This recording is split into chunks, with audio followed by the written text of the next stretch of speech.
on me donne la parole, je prenais la parole en tant que maire d'Argelès, président de la Communauté des communes, mais aussi député. Tout d'abord, en tant que maire d'Argelès, je suis avec les élus qui sont dans le public, là, solidaires. Je rappelle que nous sommes une municipalité de gauche depuis fort longtemps et que dans la composition de notre conseil municipal, toutes les forces de gauche sont représentées. Je rappelle aussi que nous sommes fiers que ce mouvement des travailleurs de la Côte-Vermeille ou en faveur des travailleurs de la Côte-Vermeille se conclut ici. Et nous sommes fiers de mettre à disposition des locaux de façon que vous puissiez continuer votre action en déjeunant ensemble. En tant que président de la communauté commune, nous avons, je crois, donné l'exemple avec mes collègues qui sont à mes côtés. L'eau potable, l'assainissement. Nous sommes le seul territoire aussi grand que le nôtre où il n'y a pas une compagnie fermière, que ce soit Veolia, la Sol ou d'autres, qui prend de l'argent dans la poche des citoyens du territoire. Il n'y a pas une compagnie fermière. Oh, ça n'a pas été facile. Il a fallu convaincre certains élus. Il a fallu se convaincre certains publics de nos villages respectifs. Mais depuis Saint-Vel jusqu'à Montesquieu, il n'y a pas une compagnie fermière. Alors, nous, ce n'est pas les paroles, ce sont les actes. Il n'y a pas une compagnie fermière qui pompe l'eau dans le sol. C'est la régie intercommunale. Il n'y a pas une compagnie fermière qui distribue l'eau potable. C'est la régie intercommunale. Il n'y a pas une compagnie fermière qui traite les eaux usées. C'est la régie intercommunale. Ça nous permet d'avoir un service de proximité, des employés des collectivités, du service public, et un service public qui maîtrise le coût de l'eau potable et de l'assainissement. Donc, nous sommes fiers que sur un territoire aussi grand que le nôtre, il n'y ait plus une compagnie fermière. Ouverte aux différents syndicats. J'ai déjà reçu la plupart d'entre vous qui sont à mes côtés. Je suis à vos côtés dans vos campagnes. Je vais pour mon territoire à Paris. Je suis d'accord pour participer à une table ronde avec tous les acteurs. Je suis prêt à te répondre, ce qui parle de l'Assemblée, quand tu voudras, où tu voudras. Je suis d'accord pour participer à une table ronde avec tous les acteurs économiques. Je suis intervenu auprès du préfet pour cette organisation, comme vous m'avez demandé. Point par point, voici les actions que j'ai menées. Et ce ne sont pas des discours, ce sont des résultats. La santé en Côte-Vermeille. Vous avez parlé de l'ARS, les différents délégués syndicaux.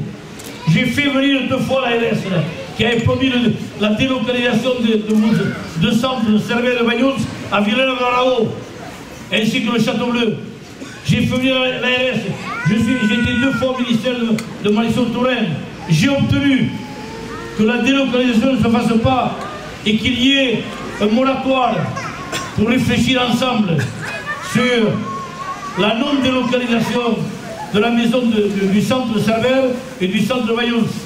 Pas plus tard que la semaine dernière, je recevais Rodriguez, directeur de l'USAP, qui n'a rien à voir avec le club que nous connaissons tous, mais qui est l'association qui gère ces centres.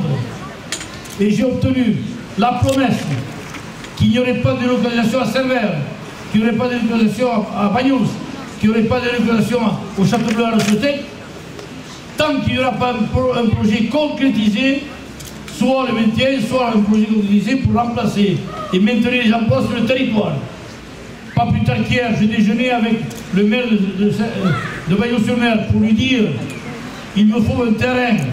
L'USAP est d'accord pour déplacer la masse et le centre de cardiologie dans des locaux qui sont moins obsolètes, moins vétustes que les locaux actuellement. Pas plus tard qu'il y a 15 jours, j'étais avec le maire de René-Ventour dans le Sutec, qui met à disposition un terrain gratuit pour reconstruire un deuxième Château-Bleu. Le pôle fret de Cervelle, les gares ligne Perpignan-Cervelle. J'ai rencontré Jean Guédira, directeur régional, et j'ai rencontré l'intersyndical de cheminots. Je suis intervenu auprès de Cuvillier, Frédéric Cuvillier, le ministre des Transports de la mer, pour repousser la date du plan de réaffectation des cheminots de Cervelle, qui était prévu le 1er février. J'attends sa réponse. Je demande le maintien des personnes dans les gares. La fermeture de la voie maritime. C'est un dossier lié à l'évolution de la construction du troisième quai à Port-Vendre, à laquelle je suis favorable. Je reçois la semaine prochaine les représentants des douanes qui vont demander un rendez-vous et nous travaillerons ensemble. La viticulture, j'ai agi au Premier ministre Stéphane Le Foll pour obtenir l'annulation de la libéralisation des droits de plantation que les gouvernements précédents avaient voté. C'était... Ah, écoutez, si je ne veux pas continuer... Non, chaque jour, il y a une pierre à construire. Et l'édifice ne se construit pas du jour au lendemain. On doit construire ensemble. On doit construire ensemble. Et je ne parle pas de promesses, je ne parle pas de discours, je dis des résultats. J'ai obtenu, je n'étais pas le seul, avec les élus de l'Aude, j'ai obtenu la non-libéralisation des droits de plantation. C'était une catastrophe pour notre territoire. Cela signifie la poursuite d'encadrement des plantations pour les AOP, les JP et les veilles sans indication géographique. L'absence de tout dispositif de régulation aurait été préjudiciable à la profession et lui à notre qualité. En conclusion, et je suis prêt à répondre, je vais pour la Côte-de-Vermeil, mais aussi pas comme pour la Côte-de-Vermeil. Je vais pour la 4e circonscription qui a été abandonnée. Par le député précédent. Je vais pour les Alberts, je vais pour le Val-Espire, je vais pour la Côte, mais je vais aussi pour les Astres. Je suis en train de préparer un projet énorme. Comment les centaines de milliers de touristes qui viennent pendant l'été leur faire découvrir le pays, le Haut-Val-Espire, les Astres, de façon qu'ils reviennent au printemps ou à l'automne et qu'ils fassent vivre notre territoire, pas seulement du 15 juin au 15 septembre. Et c'est un projet, on va le travailler avec tous les élus. Rendez-vous lundi pour un dossier industriel concernant Oléo Acéré, création de 30 emplois, reconnaissance ou intervention des calamités agricoles. Les agriculteurs sont venus voir, j'ai obtenu 3,5 millions d'euros pour les agriculteurs suite au gelé. Intervention pour le maintien de Céré comme sous-préfecture. J'ai fait venir le ministre de l'Intérieur ici à Genève cet été.